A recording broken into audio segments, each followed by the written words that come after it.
তবে কেমন আছে? এইটা আমার ছোট কাজিনের ভয়েস ছিল।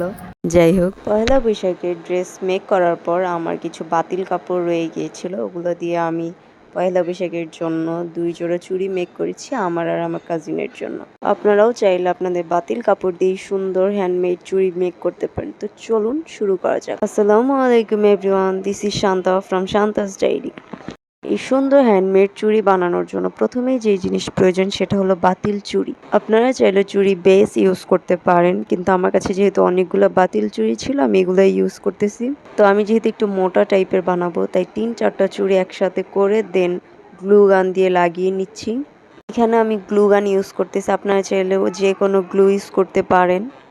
চুড়িগুলো একসাথে অ্যাটাচ করার পর আমি যে কাপড়টা দিয়ে চুড়ি বানাবো সেই কাপড়টা লম্বা করে কেটে চিকন করে দেন হলো পুরা চুড়ি সুন্দর করে ঘুরিয়ে ঘুরিয়ে পেঁচিয়ে নেবার। এখানে একটা জিনিস খেয়াল রাখতে হবে, কাপড়ের যেন সুতা না বের হয়ে যায়, কারণ সুতা বের হয়ে গেলে খুব খারাপ দেখা যায় দেখতে।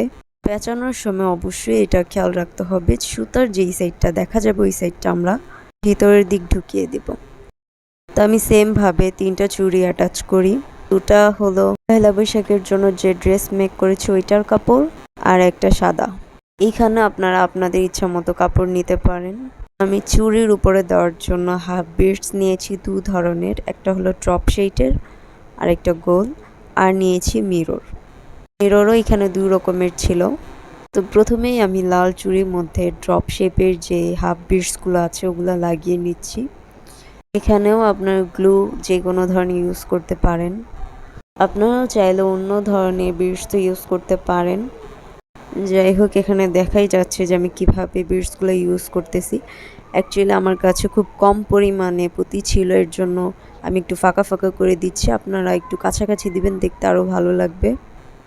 তো আমি সেমভাবে লাল 2টা চুড়ির মধ্যেই বিটসগুলো লাগিয়ে নিচ্ছি। তো আমার লাল চুড়ি কাজ শেষ। আপনারা চাইলে যে কোনো ধরনের বিটস ইউজ করতে পারেন। তো এখানে আমি সাদা চুড়িটা রেখেছি, এটার মধ্যে আমি মিরর অ্যান্ড পালস 2টাই ইউজ করব, জন্য চুড়িটা দেখতে আর একটু গর্জিয়াস লাগে। আসলে হ্যান্ডমেড সব কিছু আমার খুব পছন্দ, আমি নিজে মেক করে পরতে অনেক পছন্দ করি। তো আগে যখন টেইলরকে ড্রেস দিতাম তো আমি বলে দিতাম যে টুকরো কাপড় রেখে দেওয়ার জন্য, আমাকে দিয়ে দিত, দেন হলো আমি ওগুলো দিয়ে হ্যান্ডমেড চুড়ি জুয়েলারি মেক করতাম ড্রেসের সাথে ম্যাচ করে। আমার এই চুড়িটা যেহেতু একটু মোটা ছিল তাই এটা গর্জিয়াস করার জন্য আমি মিরর আর পুঁতি 2টাই ইউজ করেছি। এখানে আমি 4 কোনা শেপের একটি মিরর ইউজ করেছি, আমি জানি না এটার নাম কি। তো একটা মিরর, একটা পুঁতি, হাফ বিটস যেটা ওইটা ইউজ করেছি। আপনারা চাইলে যে কোনো শেপের ইউজ করতে পারেন।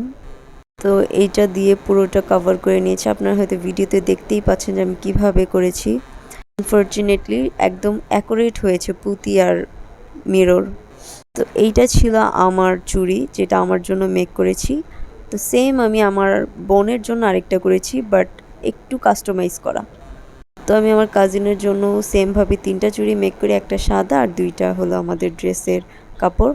তো এখানে যেহেতু আমার কাছে বিটস ছিল না তাই আমি শেল ইউজ করছি, অনেকগুলো শেল ছিল হোয়াইট কালারের।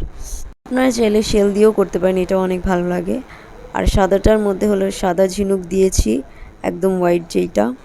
তো সাদাটার মধ্যে আমরা একটু বড় টাইপের যে ঝিনুকগুলা থাকে ওগুলো ইউজ করেছি, যেহেতু আমার কাছে ফুল চুড়ি কাভার করার মতো বিটস ছিল না, হাফ বিটস। ঝিনুকের সাথে আমি পেয়ার আপ করেছি পাতা শেপের যে মিররটা আছে ওইটা। তো এইটা দেখতে খুবই ভালো লাগতেছিল, কারণ পাতা শেপে মিররটা অনেক সুন্দর, তার সাথে ঝিনুক অনেক সুন্দরভাবে গিয়েছে। তো আপনারা হয়তো ভিডিওতে দেখতেই পাচ্ছেন। তো চলুন চুড়িগুলো ফাইনাল লুক দেখে আসি। তো এইটা ছিল আমার কাজিনের শেলের যেটা ওইটা, আর এটা ছিল আমার। এগুলো আমি সাদা কালারের চুড়ির সাথে পেয়ার করে পরেছি। আপনারা চাইলে এমনিও পরতে পারেন, আপনারা আপনাদের স্টাইলে যে কোনোভাবে পেয়ার আপ করতে পারেন। হ্যান্ডমেড এই চুড়িগুলো আপনাদের কাছে কেমন লেগেছে অবশ্যই কমেন্টে জানাবেন। আপনারা যদি অন্য কোনো চুড়ি ডিজাইন বা ড্রেস মেকিং ভিডিও দেখতে চান তাহলে অবশ্যই আমার কমেন্টে বা ইনবক্সে দিতে পারেন, আমি ভিডিও বানিয়ে দেওয়ার চেষ্টা করব। ভিডিওটা যদি আপনাদের কাছে ভালো লেগে থাকে একটা লাইক করে যাবেন। সেম ডিজাইনের চুড়ি মেক করতে চাইলে ভিডিওটা শেয়ার করে আপনার টাইমলাইনে রাখতে পারেন। আর আমার পেজে যদি আপনি নতুন হয়ে থাকেন একটা ফলো দিয়ে যাবেন, যেন পরবর্তী ভিডিওগুলো আপনি সবার আগে পেতে পারেন। সবাইকে শুভ নববর্ষ অগ্রিম শুভেচ্ছা, সবাই ভালো থাকবেন, টাটা।